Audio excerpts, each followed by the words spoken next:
Welcome to Dear Romance Writer, your home for the questionable advice for the bewildered and befuddled, random pop culture recommendations, and conversations about you feelings. Be sure to send in your letters seeking advice on our anonymous form at dearromancewriter.com. Dear Romance Writer is part of the Frolic Podcast Network, a podcast community of everything romance and romance related. If you're into romance fiction of any flavor, the Frolic Podcast Network includes shows that feature book club style discussions, author interviews, comedy, critique, and fantastic conversations as well. It includes some of the most innovative, interesting, and entertaining podcasts, including Kinda Dating, Crappy Friends, My Imaginary Friends, Smart Podcast Trashy Books, and Jeff and Will's Big Gay Fiction Podcast. What does this mean for you, the listener? More shows to enjoy and more opportunities for us to introduce you to great episodes and new podcasts you'll love. Find new shows to add to your podcast subscriptions at frolic.media/podcasts. Now on to this week's show.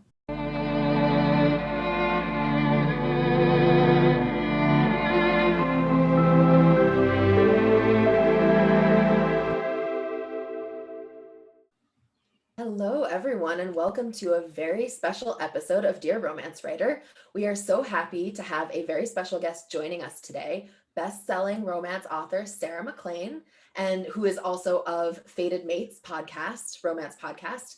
Sarah, would you like to tell everyone a little bit about yourself? Sure. Thank you all so much for having me. I'm so excited. I feel like I really like giving people bad advice, so I'm ready. I'm It's in prepared. the right Perfect place. spot for you. Awesome. I am Sarah MacLean, and I write historical romance novels mostly. And my most recent series is called The Bare Knuckle Bastards, and it's about three bastard brothers who all fall in love in London in the 1800s. And my upcoming series is called Hell's Bells, which is about a Victorian era girl gang. And they all fall in love too. And I also, yes, as Roan said, I have a podcast called Fated Mates, which comes out every Wednesday. And we talk about romance novels, romance tropes. We recommend books that we love, and generally just talk about how much we love romance novels, because we do. Puppies. I will mute now because somebody came to my door. So, yeah. Well, we're really happy to have you here. Thank you so much for joining us today. I'm going to jump into our first letter, or our letter of the day, I guess I should say. It's so sweet. So this is from Romance Reader Writer, and it says, Dear Romance Writer, I first want to say I am super enjoying your show. I love your kind, gentle, sex and orientation positive way of approaching everything. At first, I didn't see any reason I'd want to listen to a romance advice podcast since I am happy in a long-term relationship, but then I gave it a try one day, and I'm so glad I did. Your show brightens my days when I listen to it, and now I consider each show to be a cheery little present I get to unwrap and listen to on my walks. Oh, Aww. sweet. Now that we are properly buttered up. I know, right? Now that we're slathered up there. My question is not exactly romance problem related, but I admire your writings, and I was wondering if you could offer writing or other related advice to an aspiring romance author. I've been learning to write on my own by reading and practicing, using the library and internet to learn for free. Do you have any special advice that you've learned along the way? Do you recommend I read any particular writing books? What do you each of you think is the most important to convey in the best kind of romance story? Anything you have to say on the subject will be enjoyable and illuminating to hear. Love and hugs. Oh, Romance Reader Writer. Love and hugs right back to you. That's so awesome. Advice, writing advice. This is our first writing advice. This is our first writing advice one. Yeah, look at that.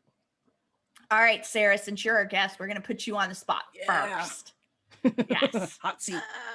I'm not good at writing advice because I'm so bad at the actual work of writing. I've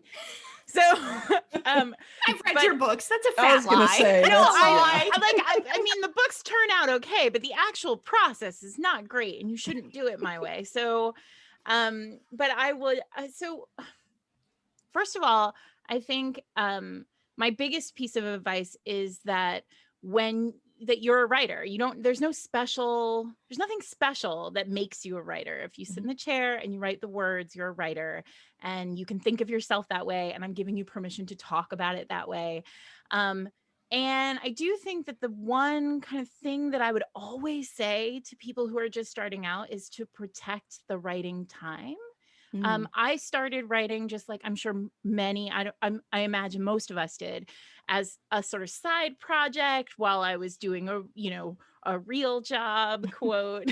And, I would write on the subway, and I would write, in line at the deli or wherever I was, as a kind of fun thing. And I didn't protect that time as much as I think I should have then. And I got into a bad habit of now I write full time, and I still don't always protect that time, because it feels like, well, I work at home and I'm not beholden to a kind of workplace, 9 to 5 experience. And so, I can like put everything down to go pick up the kid at school, or like run to the dry cleaner, or, do the little things that we all have to do in our daily life. And learning to protect the work and the time is the most important piece. So even if you feel like, well, you don't have much time, you have a life, you have a job, you have a whatever, my one piece of advice is, when you decide you're going to write,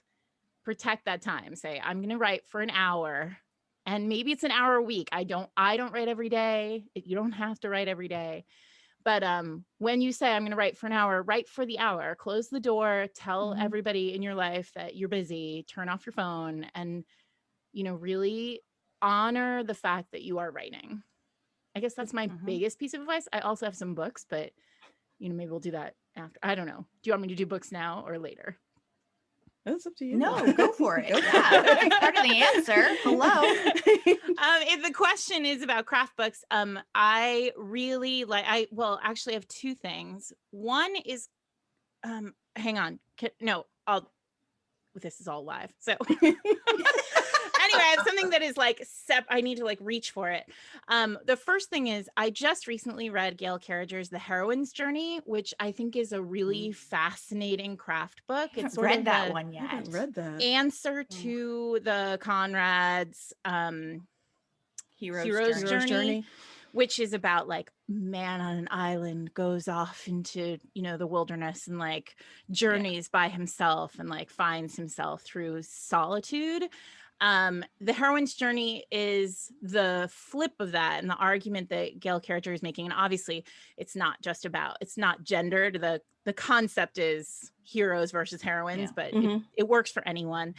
And the concept that she's working with is that the Heroine's Journey is the flip of that, where, and this is, I think, really particularly interesting when you look at it through romance, where the journey of the character is a journey into community, like a journey finding community, finding identity through other people, finding love and partnership, and all those things make community. And she also, she breaks it down using movies. Like she talks about Marvel movies and how like all those Marvel movies are really about building community. And so they're not heroes' journeys, they're more heroines' journeys. And I think she's just fascinating. She's clearly into lots of like big media, and she's a great writer. I know that from her books, her novels too. I read it, and it really transformed the way it sits on my shelf next to The Hero's Journey. And I've used it way more than I've ever used the Okay, I'm definitely getting that book. So. Yeah, no kidding. I have written it down.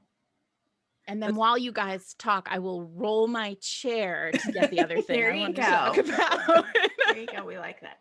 Now, I love what you said about the time thing, because like you hear a lot of authors or creative people say that they feel selfish when they take the time to work on whatever they're doing. Like you hear that so often. It's like, this is your craft, this is your career, or this is your whatever. Even if it's your hobby, like it's your time. Like you deserve your time. Like or even if it's like the thinking part of the book. Yeah. Like a lot of times I think we get set in that productivity. You have to be you're like, if I'm not typing, I'm not working. But actually sitting there and thinking about your characters and working through the plot and doing all of that back stuff that will probably never appear in the book, verbatim anyway.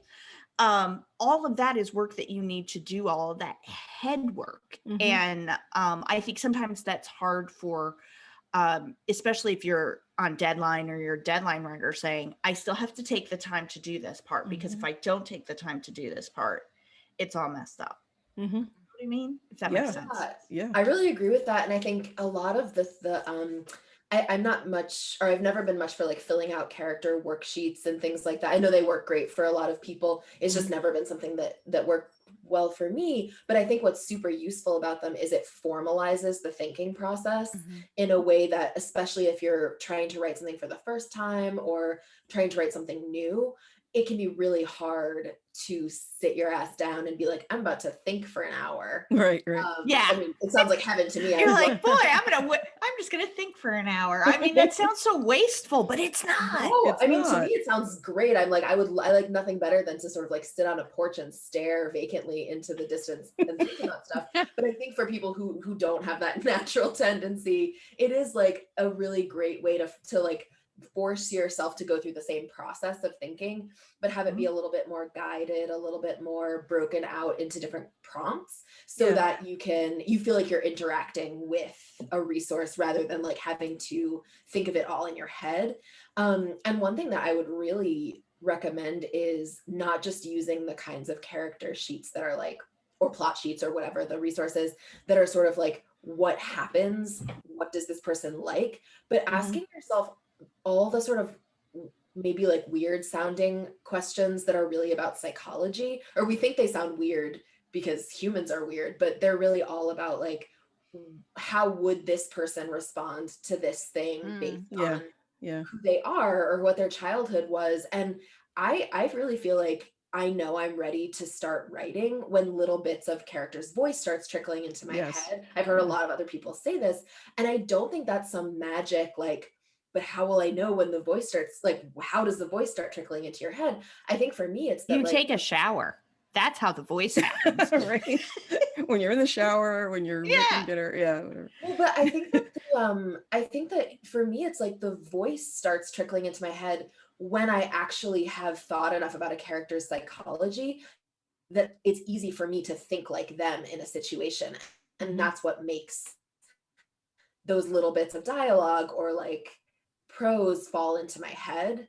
And so I think that the asking yourself those kinds of questions that are psychology questions really about your character is much more useful than like knowing how they take their coffee or knowing what they want for breakfast.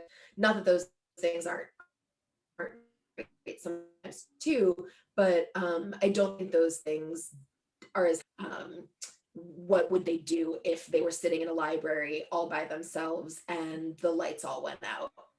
And they can be as weird as you want. Like it really doesn't matter what you ask yourself. Just put. Oh, I think we did anybody else lose Roan there for a second? Okay. Yeah. Oh, we lost Roan. All right. Oh, she's back. Hey. All right. So I love that idea. Oh my gosh. I'm so sorry, you guys. No, you're fine. It happens. But I think also sometimes, at least, especially in the beginning of a book, I forget I know how to write a book. Every time. Every time. And then I have to get them all out and like line them up and go like, okay, how did I start all of these books? Like, wait, I wrote this? Because I literally read the first page and I'm like, well, how did this book start? Well, and it's so incredibly overwhelming to think I have to write X number of words, right? You know, whether you're a plotter or a pantser or somewhere in between or any of those things, it's a huge project, right? So what I always like to tell folks, especially when on the early stages, is, you know, if you're a plotter, if you like to plan, figure that part out first. If you're a pantser person, just sort of get that idea of where you want to go in the story and take it in chunks. Like, can I get this first opening scene out? You know, then can I build that scene into a chapter? And then can I build that chapter into, you know, an act, you know, if you're doing 3-act structure, you know, and just keep going. And then eventually you will have a book. It just won't feel like it at the time. It'll just feel like you are you know, building Legos with your eyes closed. But Right. eventually you will get to see the Lego firehouse and it Right. will be awesome. Yes. And My there might version- even be shirtless firemen. Ooh, my version There would be of in what- mine. Well, yeah, I mean, but my version of what Roan was talking about, like the character sheets, I don't fill out the character sheets either. And I know there's one where they use like horoscope signs to build characters or something like that, which works for some people. But my version of that, because I'm a visual and oral writer, is like playlists and, you know, visual boards. Like I'll cast my characters or set locations, like I'm doing a film or something, you know, I'll set locations, furniture, clothing, you know, favorite, whatever, stuff like that, so that I build the personality that way. And it's sort of like, it's like, you know, building a person in a lab. And then they start talking to me once I know like what musical style they like and what their, you know, design style is like and what their, you know, interaction with their parents or interaction with their friends or whatever. When that stuff starts creeping in, then I know I'm ready to write, because then they're like a fully fleshed out person. That works much better for me as a writer than just sort of jotting down, you know, hair color and eye color and occupation and things like that. I have to at least put that stuff down though, or I will forget, because I don't do a whole lot of character descriptions, physical descriptions in my books, because that's just sort of not my jam. But every once in a while I'll be like, oh, I should throw in a hair color. And I'm like, shit, what color is it? Right. I don't know. And it changes, right? You forget. Or you're like, were they blue eyes? Or you're Were they doing the brown third eyes? book in the series and you're trying to remember and you're like, so that's why I love going and finding pictures of people that I can dreamcast into it, or keeping some kind of notes of that physical aspect, because I'll remember the other weird stuff, the quirky personality things, all of that stuff, but actually what the person looks like is always kind of a for me. The other thing I don't know, do you guys think we helped romance reader writer at all? I don't know. What were you going to say, Sarah? I was going to say two things. One is I found the thing that I wanted to show you, and this might give some of you hives. I appreciate that it gives a lot of people hives. But there's this website, and it's called nowhitespace.org. And if you type in nowhitespace.org/writing, you get a document that looks like this. It like literally fills double page. Oh. And what is that? This is my stuff. This is my jam right here. Tell me. So, and this is great for people. Well, it's great for, I think, anybody who's a writer, but for people who are just learning and like listening to us talk about like, what's the hero's journey? What's 3-act structure? Like, how do you build a character? What is conflict? Right. And it literally has like all sorts of, it's a cheat sheet. So it's like, it has 20 master plots. Like there's the quest, there's the adventure, there's, you know, the rescue, there's the revenge, like the kind of things that we all kind of lean back on, and the skeleton plots, the 12 steps, Desmond Morris's 12 steps to intimacy, which I think is really useful for romance writers, right? Which is like eye to body, eye to eye, like how intimacy happens between two people. Or more than two people. And then it has like the 7 basic plots, the, you know, structure of a 3-act structure. It also has like all the Myers-Briggs types. It has, you know, questions. 6 years ago when I was starting out? Like, it's been around. I've had. I want this now. I want this for every time I start a book, and I'm like, I don't know how to do this. I carry it in my notebook. This is my 3rd one, and it's like ripping. I need to print a new one. But also it has this kind of structure. It has like the 7-point structure, which is actually how I write, and I don't plot at all, but where you I don't plot at all. Avery has knives. But I actually, when I do sort of think about a plot, when I come up with an idea for a book, I only know the end. So everything else is a mystery to me. I guess the other answer to this question is everybody writes differently. So whatever your process is, trust it and move forward. And the process can change from book to book too. Yeah. It's a weird magical curse of a thing. Yeah. You know, you've got no idea. So anyway, I really love this thing. It's called nowhitespace.org/writing. And I literally carry it with me everywhere I go. Awesome. And it's very cool. So maybe that will help. That's great. But if you're writing a I romance, know where I'm going after this is over. I know, right? So, yeah.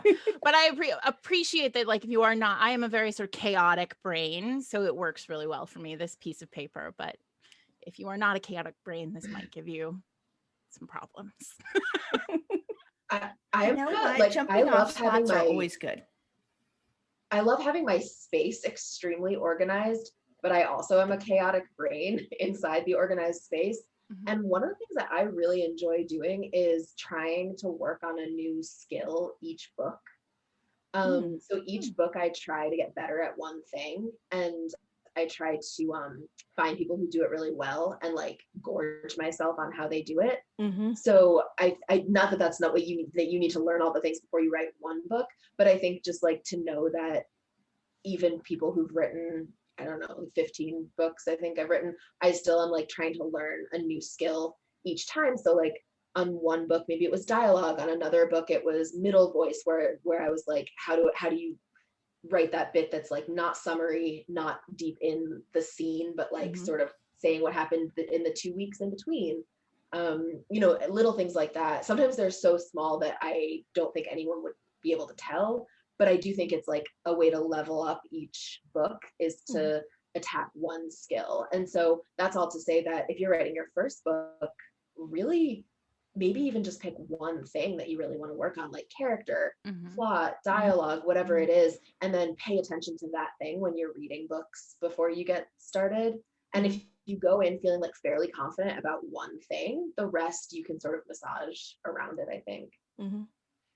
And then I just have one other thing that's like, if you're a romance writer, this is the thing for me that, I mean, it's what works for me. So I don't know. So I have I'm a chaotic brain, right? But this says, this sticky note lives with me. It's moved apartments with me. And it says, why can't they be together right now? And literally at the end of every scene, I'm like, okay, why can't they be together right now? What is the answer to that question? Mhm. And then if the answer is, well, they could be, then I know like, oh, okay, something's wrong with like something needs to happen to mess them up again, or to change. Or if the answer is the same for too many scenes in a row, it feels like, okay, something needs to shift in the book to like move the plot forward or move the story forward. And it's really, I find that that's like the most important guiding question for me. And in my books, it needs to be like, I sort of in my head have a kind of, there have to be 4 to 5 different reasons over the course of the book why they can't be together, like right then. I love that. Change that. Yeah.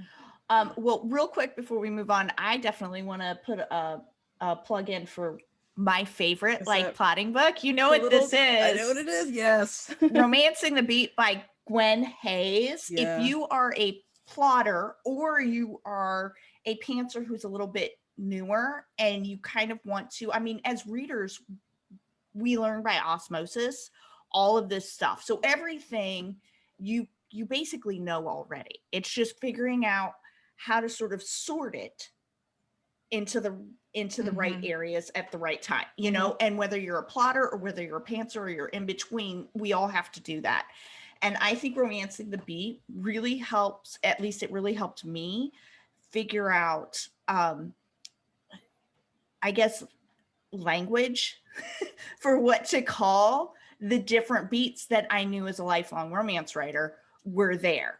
Right. You know, Right. And needed to be gone. So it has actually helped me communicate really well with my editor, because instead of me answering by, oh, just trust me, it's happening, you know, then I actually have a, well, we're gonna do what I still say it. She still says, no, I don't trust you.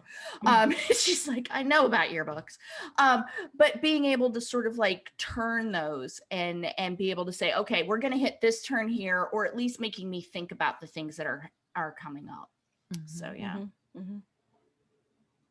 And I think it has All to right. be said that the like we can't give advice and not give the advice that you should really just love what you're writing. Like Yeah. If you're excited about it and you're having a great time and you feel like it's a story that really needs to be told, you're going to want to sit down for that hour or 10 hours or whatever it is every week. And if you're writing something just because you want to write a book and you don't really care about the story, or it's not really coming from a place of like, this needs to be out in the world, you're going to avoid it and find yourself not doing it. So it's really worth, I think, waiting to start until you have something that you really, really want to write. Mm-hmm.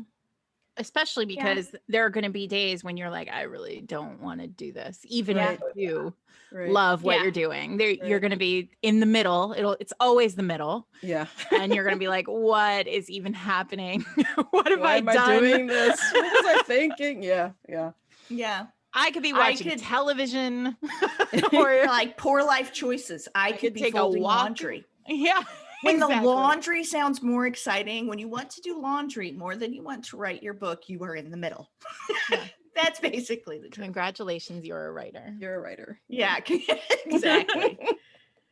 This episode of Dear Romance Writer is sponsored by Summer in the City, a novella anthology by Lori Wilde, Priscilla Oliveras, and Sarah Skilton. Each connected novella in this fun, fresh rom-com anthology follows a different woman from a group of New York City friends in which plans to escape the summer heat with a fabulous girls-only weekend suddenly lose steam when an unexpected blackout cuts off power to all of Manhattan. But while the lights are out, enemies become lovers, friends find they have more in common than a pack of matches, and the city really heats up. Night at the Museum by Lori Wilde. Art restorer Rhea Preston knows a thing or two about beauty, and when she discovers her neighborhood crush, gregarious Wall Street advisor Vic Albright, is locked overnight in the Metropolitan Museum of Art with her, she can't resist taking him on a very private tour. Stage Lights Out by Priscilla Oliveras. Back in high school, Vanessa Rios and Mateo Garza were theater troupe rivals. Now, Mateo's a rising Broadway star, and Vanessa's his most scathing critic. Cue a plot twist straight out of Central Casting, the two end up alone in his New York City apartment during the blackout, setting the stage for what could be their second act romance. Mind Games by Sarah Skilton. What happens in college stays in college, unless you never get over it. In fact, Allison has been waiting to take her revenge on Nick, once the hottest guy on campus, now the hottest guy on the rising magician circuit. But her plans to sabotage his first show are upended by the power outage. That's when the real magic happens.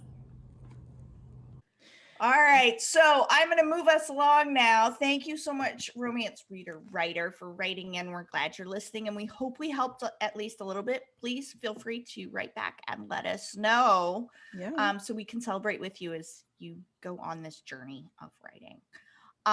And then we are going to go ahead and move into our So What Would You Do segment, which is where we go and steal an advice letter from another location. In this case, it was Reddit, on the 2X sex forum. Yes. Reddit. And this jumped out. And so here we go. I will give you guys a little bit. It comes with, quite frankly, I wish I had this ability when it came to naming books. This is a great title. It's called Jealous of Masturbating. All right. So it says, my boyfriend, male 30, and I, female 28, have been together for a year and a half. Due to COVID and both working the entire time, we've both been under a lot of stress and our sex life has majorly dwindled. I have a much higher sex drive than him generally, but he's mostly been the one to initiate sex. And we've had conversations about how I need to initiate more to help him start things, which is totally fine. I've tried to do so since that convo unsuccessfully. Last night we were talking and he mentioned how on Monday morning he was horny and masturbated in the bathroom before I was awake. I don't want my partner not to masturbate. I think it's healthy and it's good, but because we're in a sex famine, like he doesn't get boners a lot, when he does, I would happily wake up early, participate when he does, which I thought I've made pretty clear, but because he chooses to masturbate instead, it makes me feel unwanted. So now when he tells me he's attracted to me or he thinks I'm so sexy or he gets so turned on by me, all I can think of is, do you? So that's not a good inner dialogue that's conducive to good sex. Also now, because he's not horny a lot, sometimes I feel like I have to take what I can get and have sex even if I don't want to. We used to have fucking mind-blowing sex because he had a sex drive and was so engaged with me that I've never felt more sexy or turned on. Now it feels like he chooses masturbating over me, and that's a complete turnoff. Am I out of line for feeling this way? Has anyone ever experienced this with a partner? And if so, how'd you get out of it? So, that's a lot. first off, I think jealous needs a non-sexual hug from all of us. So, oh my goodness, this is a hard one. Who wants to jump in first? Zio? Well, I mean, You the look like first you're thing about to that the first thing that I wondered was because she only mentions the one time, and so I'm wondering if this is a recurring thing or if she's just like that one time freaked her out so much that she's now building it up in her mind, you know? I don't know. That was the first thing that popped out to me. Yeah. But they're definitely not on the same page here, and there have to be external factors. Yeah, that's my instinct is, first of all, it feels like they've both been working through a pandemic. We're all living in a international trauma. It feels like it's very reasonable to assume that your sex drive would be impacted by by the world. I mean, there might be depression here. There might be something beyond your relationship. I would also say masturbation is not sex. Like, so sometimes it's just a matter of it's Monday morning and I'm here in the shower and I'm just, going to do it. And it's not about a partner. It's about just, the release action. Or Yeah. Right. I think that's Zio's, your question is important, right? Like if it's constant, right. Yeah. then that's a different thing. But like, if it's just like on a Monday morning, They've also been together for 18 months. And like, I mean, sometimes in those relationships, they're new and you're like rabbits. And then as time goes on, things slow down. And plus the pandemic and everything else. I don't know when this was posted, but 18 months, like they could have been having mind-blowing sex until the first week of March. And then Right. Oh shit, we're in a pandemic. Right. Can I say shit? And living together, I guess, because yes, you can definitely talk. Say shit. We were talking about masturbation, so I felt fine about we're all it. Adults here, all adults. Well, and I think we've got several things going on. Several things going on. We have the stress of the pandemic. We've got the stress that goes along when you sort of hit that post-entrepreneurial point in a relationship. Okay, so if you're coming from the business world, when you start a new business, the initial 5 years are all about building it up and putting money into it, and everything goes into it, and you're so focused on it, right? And you get high off of the thrill of this business, right? It's a lot like a honeymoon period. Yes. And then you hit a point where you need to grow, where you are moving to the next stage in a business, right? A relationship works the same way. You are moving into the next stage, that post honeymoon stage of your relationship. That can be really stressful, right? So you're dealing with that. I would also say, masturbation, like Sarah said, it isn't just about sex or being horny. It's self-comfort. A lot of, masturbation can be self-comfort. It can be stress relief.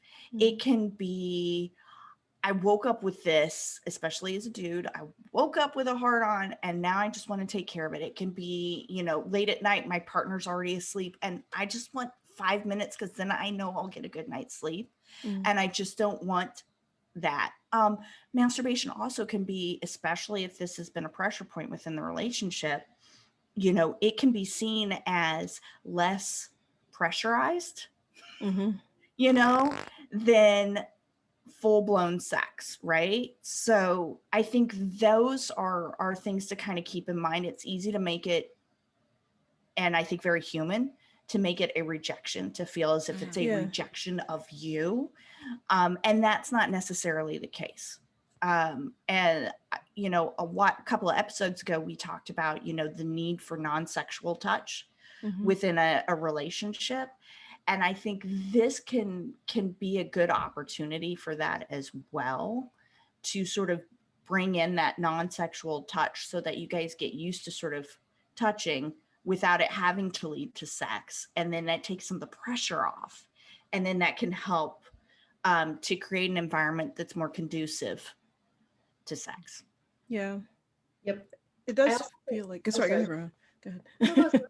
I was just going to say, it feels like there's something else other than the sex going on here, Mhm. because if they had matching libidos, you know, new relationship or not, they had matching libidos, whether it was the pandemic or stress from work or living together or whatever it is, his is dipped. And he's still, they seem to have good communication. They talk about it. And he's still saying, you know, you're the one, I'm attracted to you, and all that stuff. But there's definitely some disconnect there. And I wonder if they're having conversations about anything other than the lack of sex. You know what I mean? Like, Ooh, that's good. because like if that's the only conversation they're having, there's definitely some other things that they're missing. That was my only point. Yeah. I also think like this person makes a point to say that like what she means by their sex life is dwindled is that he doesn't get boners very often. And I understand, that's like meant as a little bit of a joke, but there is such a cultural like hegemony around what is required for a man and a woman to have a cis man and a cis woman to have sex is for the cis man to have a boner. And that's 100% untrue. There are so many other ways to have sex. And it could also be that your boyfriend is interested in pleasuring you, in having pleasure given to him. And just because he doesn't have an erection doesn't actually necessarily have anything to do with his desire for you. And I can certainly see why, if what you're coding as him wanting to have sex is only like blood has rushed to his penis, if that's the only yardstick, no pun intended, that you're using to measure his interest. If it's a yardstick, stay away. I'm sorry, that's too much. Well, I just think that you're setting neither of you up for success, because that's putting all the pressure on him. It sounds like already you were aware that you had a bit of that you weren't initiated. He was, and I think that's also super common in people, especially people socialized as women, that like we're taught that we are passive receptacles to be desired, and it takes a lot of work to remember that actually, like, just because you're in a relationship with someone else and they know you want to have sex with them, that doesn't mean that you don't still have to say like, I desire you, I want you, or to ask like, hey, do you want to fool around? So I think that there's just like a whole set of things that you might have taken off the table when you don't have to. Foreplay, sex toys, sexual contact where you are the one getting off and he's interested in pleasuring you but not interested in getting off himself.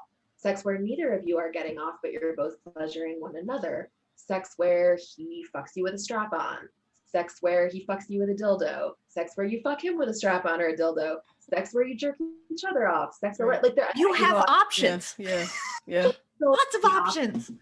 And that's what's so great, I think, about the fact that you have all these options, is that neither of your bodies can be trusted to, like, a physical response is not consent. We know that. A physical response isn't also necessarily interest. And so, or the lack of one isn't a lack of it. So I just think, like, get a little bit more creative and think about all the ways that you have to show love to each other. You have just as many ways to get down. That's a great point, because she says, I've unsuccessfully tried to initiate sex. So if there's only that one goal of penetration, then maybe, you know, that's a great point, Roan. Masculinity is a hell of a drug. I mean, oh my God, yeah. The whole, I mean, I really love that point, Roan. It's because I think for cis men often who are socialized like in the world of American masculinity, like it's boner or nothing. Yeah. And he might be embarrassed or like unsettled or like feel in some way less than because of it. And, you know, especially if he's getting them when he's alone, but not when he's with her. Well, and that would explain why she's so like, what is it me? Yeah. They have a lot. Well, and it's a horrible. Well, and it's a horrible thing because you end up with, just like what you guys said, with the expectation, as somebody who is a cis man who's, you know, got all of these toxic masculinity in the back of his head, if he's not having sex, he's not a man, right? And then you have all the toxicity that goes with when somebody is raised, socialized as a woman, that if you're not wanted, you're not a woman. What is your value? You know? So that's part of what makes it such a horrible situation to be in, because there's so much pressure builds up, and then it just becomes a self-fulfilling prophecy, because then it stops being about sex, stops being about fun and exploration and bringing your partner pleasure, and it becomes about meeting somebody's expectation that's not even in the fucking relationship. And it's an added stress to an already stressful. I mean, I think it's really telling that at the beginning of this question, she was like, we're both working full time during a pandemic. Like, you're stressed out. So everybody take a breath and give yourself some space to. And we're like, what, 14 love months each into other. the pandemic? Yeah. And we've been together for 18 months. So that was hard. a very new relationship when this pandemic started. So yeah. Also, I mean, I do think like we're going to come out on the other end of we are coming out on the other end of this pandemic. And I feel like we're going to come out with like a rash of divorces and a rash of like seeing them, aren't we? Relationships and like, yeah. And I just think this has been a real trial for so many people. Yeah. Well, and I think because also it ends up, you know, it's always very dangerous to expect all of your emotional needs to be met by one person or one small group of people. So if we have been, you know, in your house with your unit, whoever it is within your one spot, you've looked to them to meet everything for this. And that is exhausting as both the person seeking the emotional and the person who's providing it. Right. Imagine dating someone for 8 weeks and all of a sudden you're living together. And you have to be on lockdown. Like we don't know where this person is, but like if she's in New York City, she's literally been in a 1-bedroom with this person for 15 months. I mean, at 8 weeks, are you even like farting in front of each other yet? I mean, like, what are you? That's so new. What's before the honeymoon period? Is the courtship period? They were still in the courtship period, maybe when they started. They were, probably. Also, I just want to like, in case this isn't a common practice among other couples, I don't know. I just need to give everyone the gift of mutual masturbation. You know, like you're tired, you're lying with your partner, you love each other so much, kiss, hug, but oh my God, you really only have 4.5 minutes of attention and energy, and you really want to go to bed. And any energy on someone else's, and I want to sleep. You just want to like get off and go to sleep. You just press really close together. You masturbate together. You say, I love you. You kiss and you fucking go to bed, and it's wonderful. And in case anyone is not utilizing this, I think tragically underutilized resource, I just like go jerk off with your partner before you tragically underutilized resource.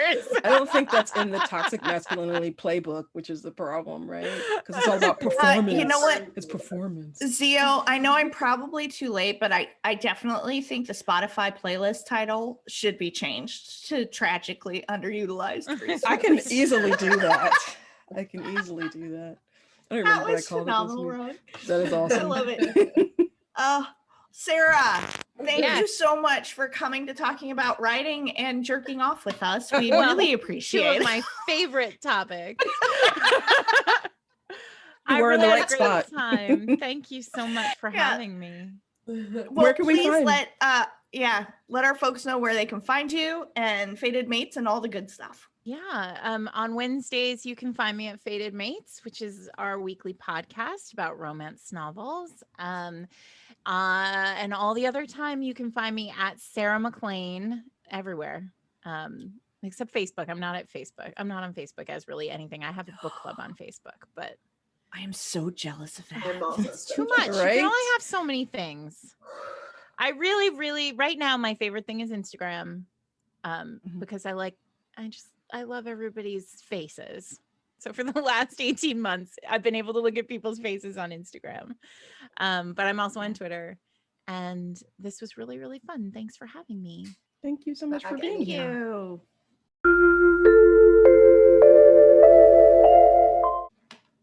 So we're back with this week's playlist, which was quickly changed the title. And originally it was Where is the Love, but I had to put in parentheses, tragically underutilized resource, because Roan is a genius and we had to use that. Yeah. But this week it was inspired by both our letter writer and the Reddit issue. So obviously Where is the Love from Black Eyed Peas is on there. I also have Animal from Mike Snow, Can't Get You Out of My Head from Kylie Minogue, Part-Time Lover from Stevie Wonder, I Want to Hold Your Hand, I have Garbage, I have Casey and the Sunshine Band. This is just like an awesome, like fun, like spring into summer playlist that sort of touches on the subjects that we talked about this week with Sarah. So you guys check it out. Let me know what you think. And I do take requests. If there's something you want to see on a playlist, like let me know, because I'm always looking for music, Definitely. Well, today's recommendation has nothing to do with anything except the fact that it's spring and I love a fucking salad. So today's recipe is an easy chicken Caesar salad. I love Caesar salad, but it's one of those things that I feel like a lot of people only get at restaurants and don't know that you can really easily make at home. Mm-hmm. If you want to go for super, super easy, you can even buy Caesar dressing. The what's it? Newman's Own, yeah. Actually quite good. But even if you don't want to, you can make such an easy Caesar dressing. And I'm going to tell you my secret ingredient, which is most Caesar dressing is made with raw egg, which I totally do sometimes. And you can do too, but it doesn't keep very well as dressing. So check this shit out. Hard-boiled eggs instead of raw eggs. You get the same eggy flavor in the dressing. And because it's solid, it emulsifies the dressing to be thicker and creamier, because I don't like mayonnaise. And so it replaces like so much mayonnaise. If you're not, I mean, you can still put mayonnaise, but if you're not a mayonnaise fan, it makes the easiest blender dressing. You fry up a little or grill up a little chicken in some bacon fat, makes it taste like it was put on a grill and smoked underneath a thing. Some romaine lettuce, shaved Parmesan, and you can buy croutons, but really I like to take some, that one like chunk of bread that you have that's going stale and is one day away from molding. You just cut that up and make your croutons, and the whole thing takes like 20 minutes. It's delicious. It's easy. It's great for summer. If you don't eat meat, you can do like a grilled portobello. You can do hard-boiled eggs in the salad just instead of chicken. You can replace with salmon or steak if you prefer. It's like super versatile. You can make it at home. It's delicious. Sounds lovely. I put fresh cracked black pepper on there, give it a little zing. Okay, that's what I'm having for dinner.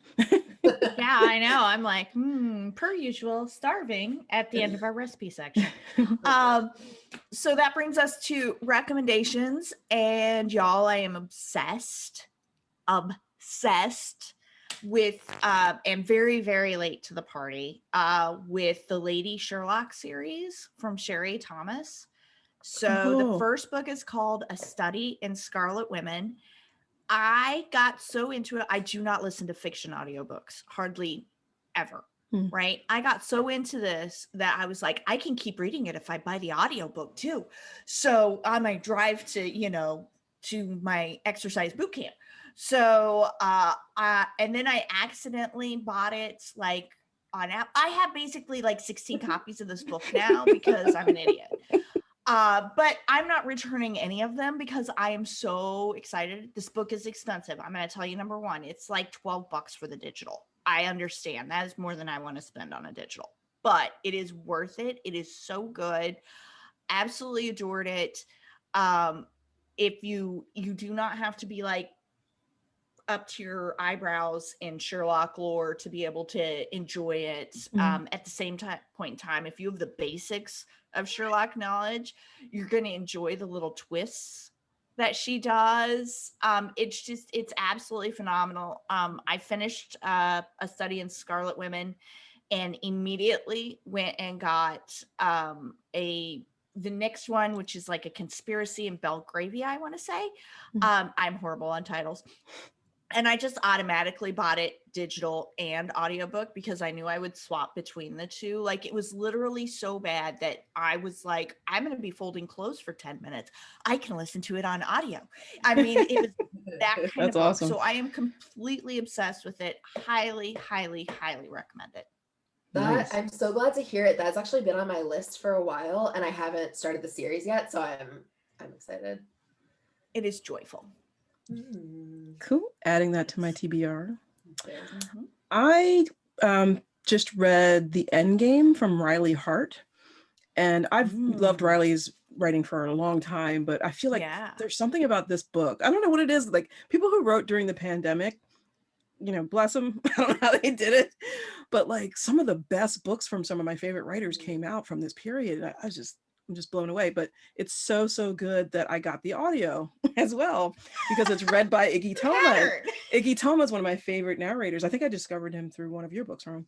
But like, one of my favorite narrators, and he just brings it to another level. But it's a NFL player, and a politician, a senator.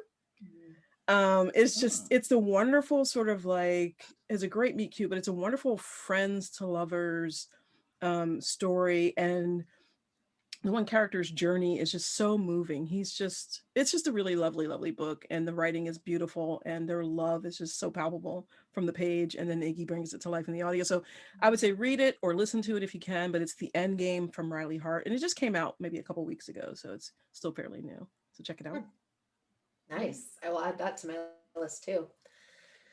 Also, in case you didn't know, which how could you, because I'm just about to tell you, Dear Romance Writer now has all of our book recommendations in a bookshop list. So if you don't want to have to sort back through the website to find what we recommended, in terms of books, you can go to Bookshop and look at, or I guess it's technically under me because I didn't know how to make another account. But if you look at, I'll find a way to fix it. But if you look at my, find me, and then there's a book Find list. Roan. Find Roan. Yes. Yeah. Find Roan. Sorry, find me, Roan, and you can find all of our books there, and I'll add these to that too. My recommendation this week is not a book, although I've been reading tons of mysteries lately, which has been so fun. But I just finished Sons of Sam on Netflix. It's how is it? How was it? Wonderful. I thought that you might recommend it, Avery, and I was like, what if we do the same thing? It's great. Okay, so full disclosure, the Son of Sam murders have never been ones that like particularly captured my fancy. They always seemed so random, so like almost more like snipery than murdery. And so I was never like, there wasn't some great psychological profile or whatever behind this killer. Where I realize that sounds terrible, what I just said, but I wasn't that excited to watch this Netflix 4-part series because I was like, oh, Son of Sam, whatever. But it was on. It's a true crime thing. Obviously, I watched it. The first maybe episode and 3/4 are pretty much retreading what I already knew, but doing it in a very good job. And they were teasing something about this person who we hadn't met yet. That I was like, who is this person? I've never heard of them. Why is this going to be important? I'm not going to spoil or anything. Don't worry. Then at the end of the second episode, and for the next two, the third and fourth episodes of the show, it goes from a true crime documentary to a global, all the globes, Mars, all the globes, many globes, a global conspiracy that has to do with keywords I can say without giving anything away. Religion, Charles Manson, cults, satanic. Are you intrigued? I'm gonna have to. It's just the way you said that. I don't know if you've ever watched SNL or when Bill Hader was on SNL when he had his Stefan character, and he's like, "It's got everything. It's got everything. Charles Manson. It's got." It was so awesome. It was so awesome. That sounds amazing. How many episodes is Dear it? Romance Writer. Right? Yeah. How many episodes is it? It's 4 episodes, each an hour, I think. So it's 4 hours. It is the pacing is great. There's no information that you don't need, but it never feels like jam-packed just for the sake of being twisty. Really well done. And I loved it. I was expecting very little and I got so very much. I love that. Yeah. I love that when that Highly surprises you. Cool. Yeah. Well, thank you guys so very much for spending another bit of time with us here at Dear Romance Writer. Please remember to send in your letters. You can go to dearromancewriter.com and go straight to our little anonymous form right there. Please remember we've got the Spotify playlist. We've got a newsletter that has all of our recommendations as well as recipes and even more. And if you are listening to this, you can also watch us on YouTube. And if you are watching us on YouTube, you can also listen to us. So we're like the Lady Sherlock of podcasts is what I'm saying. So you should get it in all forms. Thank you guys so much. Thanks, guys. Thank you. Thank you so much for subscribing to Dear Romance Writer. Remember to keep sending in those letters at dearromancewriter.com. We can't wait to tell you what to do. Dear Romance Writer is part of the Frolic Podcast Network. Find more podcasts you'll love, frolic.media/podcasts.